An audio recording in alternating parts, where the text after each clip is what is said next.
বিজ্ঞান জগতের সবচেয়ে বড় বিজ্ঞান হলো চিকিৎসা বিজ্ঞান।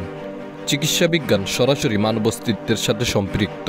মানব ইতিহাসে যে সকল বিজ্ঞানী বিশ্ববাসীর জন্য সবচেয়ে বেশি অবদান রেখেছে তাদের মধ্যে সর্বপ্রথম যার নাম উল্লেখ করা হয় তিনি হলেন আধুনিক চিকিৎসা বিজ্ঞানের জনক আল্লামা ইবনে সিনা। পশ্চিমা বিশ্বে তিনি আভিসিনা নামে পরিচিত।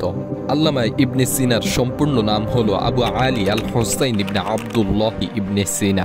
আল্লামা ইবনে সিনা ইসলামের স্বর্ণযুগ 980 খ্রিস্টাব্দে উজবেকিস্তানে জন্মগ্রহণ করেন এবং 1037 খ্রিস্টাব্দে আধুনিক ইরানে মৃত্যুবরণ করেন।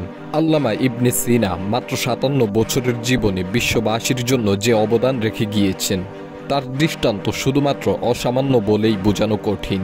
ইবনে সিনা চিকিৎসা বিজ্ঞানের জনক হলেও মূলত তিনি ছিলেন প্রাক আধুনিক যুগের সবচেয়ে বড় দার্শনিক।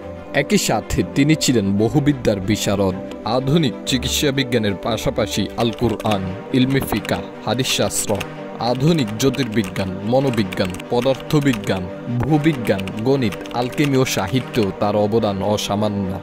মাত্র 10 বছর বয়সে ইবনে সিনা আল কুরআন হিফজ করেন, এরপর ইলমে ফিকার উপর পাণ্ডিত্য অর্জন করেন। তিনি প্রায় 450টি গ্রন্থ রচনা করেন, যার মধ্যে মাত্র 40টি গ্রন্থ চিকিৎসা বিজ্ঞানের উপর এবং 150টি গ্রন্থ দর্শন বিষয়ক। বাকি গ্রন্থগুলো আল কুরআন, ইলমে ফিকাহ, হাদিস শাস্ত্র, জ্যোতির্বিজ্ঞান, পদার্থবিজ্ঞান, মনোবিজ্ঞান, আলকেমি, গণিত, রসায়ন ও ইঞ্জিনিয়ারিং প্রযুক্তির মতো গুরুত্বপূর্ণ বিষয়গুলোর উপর লিপিবদ্ধ করা হয়েছে। তবে চিকিৎসা বিজ্ঞানের তিনার রেখে যাওয়া 40টি গ্রন্থই প্রাচীন বিশ্বকে আধুনিক চিকিৎসা বিজ্ঞানের আলো দেখিয়েছে। বিশ্ববিখ্যাত বিজ্ঞানী আইজ্যাক নিউটনের গতিসূত্রগুলো ইবনে সিনার গ্রন্থ কিতাব আল নাজাত থেকেই নেওয়া।